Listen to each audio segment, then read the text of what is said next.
کبھی بھی کسی پہ طنز نہ کریں، کبھی بھی کسی پہ تنقید نہ کریں، کبھی بھی کسی پہ فنگر نہ اٹھائیں۔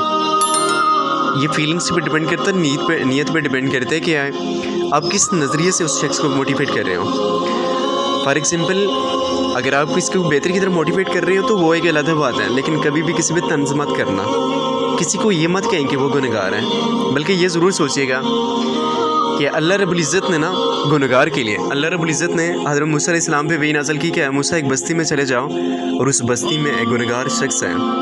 ایک 60 سال کا بزرگ ہے، اور اس کو جا کے یہ میسج دو کہ حضرت انسان میں نے تمہیں زندگی بخشی ہے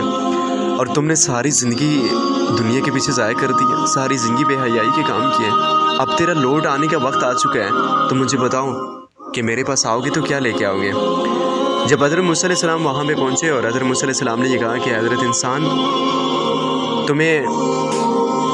تمہارے لیے اللہ تعالیٰ نے یہ میسج دیا کہ میں نے تمہیں زندگی بخشی اور 60 سال ہو گئے، تم نے کچھ آخرت کے لیے کچھ نہیں کیا، اب تیرا لوٹ آنے کا وقت ہے، تو بتاؤ کیا لے کے آؤ گے۔ اس شخص نے جب یہ بات سنی ہے اور سننے کے بعد نا اس نے بستی والوں کو جب دیکھا، اور دیکھنے کے بعد جو ہے دیکھا کہ سب پوری بستی جاننے والی ہے، اب میں یہاں پہ کس طریقے سے اللہ تعالیٰ سے عام کلام ہوں گا، کیسے بات کروں گا۔ تو حضرت موسیٰ علیہ السلام وہاں سے واپس آ گئے اور اس شخص نے وہ بستی چھوڑی ہے اور جنگل میں چلا گیا۔ جنگل میں جانے کے بعد وہ کہتا ہے کہ اے پروردگار، میں جانتا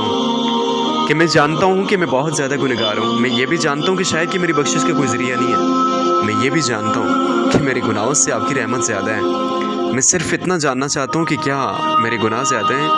یا آپ کی رحمت زیادہ ہے۔ اللہ رب العزت کی اس شخص کی یہ بات پسند آ گئی ہے اور اللہ رب العزت نے اس شخص کے گناہوں کو معاف کر دیا، صرف اس وجہ سے کہ میرے بندے کو جو ہے مجھ پہ کتنا زیادہ ٹرسٹ ہے، کتنا زیادہ بلیو ہے۔ اللہ رب العزت نے اس کے گناہوں کو معاف کر دیا۔ معاف کرنے کے بعد کچھ ہی ٹائم بعد اس شخص کی ڈیتھ ہوتی ہے، اور پھر اللہ رب العزت جو ہے وہی نازل کرتے ہیں پھر سے حضرت موسیٰ علیہ السلام پہ کہ اے موسیٰ، تم ایک بستی میں چلے جاؤ، ایک جنگل میں چلے جاؤ، وہاں پہ میرے ایک بزرگ پڑا ہے، تو ایک نیک بندہ پڑا ہے، اس کی جنازے کو وہاں سے اٹھاؤ، پاک کرو، پھر پڑھاؤ اور اس کے بعد دفنا دو۔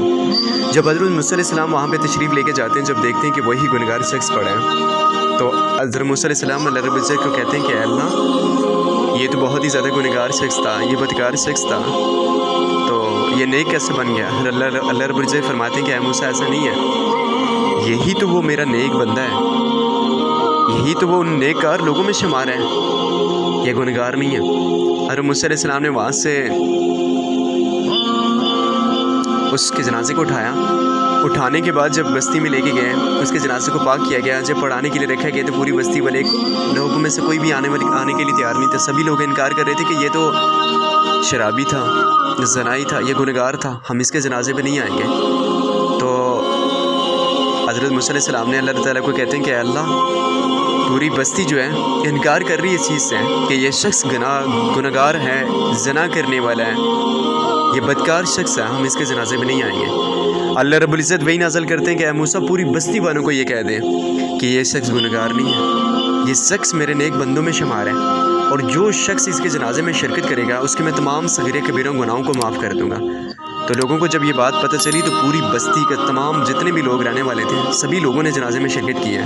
اور بہت بڑے مجمع میں جو ہے وہ جنازہ پڑھایا گیا، پڑھانے کے بعد اس شخص کو دفنایا گیا۔ تو یہ دیکھیے آپ، ایک شخص جس کو پوری بستی یہ کہتی تھی کہ یہ بدکار ہے، یہ گنہگار ہے، لیکن اللہ رب العزت نے جب معاف کیا، ایک گنہگار شخص کی وجہ سے پوری بستی کو معاف کر دیا گیا۔ تو کبھی بھی کسی پہ فنگر مت اٹھائیں، جنت بہت بڑی ہے، آئی ڈونٹ نو ٹو سے ٹو مائی اللہ، وہی جانتا ہے کہ جنتی کون ہے، جنمی کون ہے۔ آپ صرف اپنے اعمال نامے پہ فوکس دیجیے، آپ کوشش کریں کہ پبلک کو بہتر کی طرف موٹیویٹ کریں۔ تو یہی چیزیں 4 دن کی زندگی ہے، نہ جانے کب دنیا سے جانا ہو، تو یقین مانیے جس دولت کے پیچھے، جس دنیا کے پیچھے بھاگ رہے ہو نا، یہ دنیا آپ کے چلے جانے کے بعد آپ کو یاد تک نہیں کرے گی، بھول جائے گی۔ تو وہاں پہ پوچھا جائے گا حضرت انسان من ربو کا، من دینوں کا، من نبیوں کا، اور اس ٹائم ہر ایک انسان اپنے جواب دے گا۔ تو کوشش کریں اپنی آخرت پہ فوکس دیں۔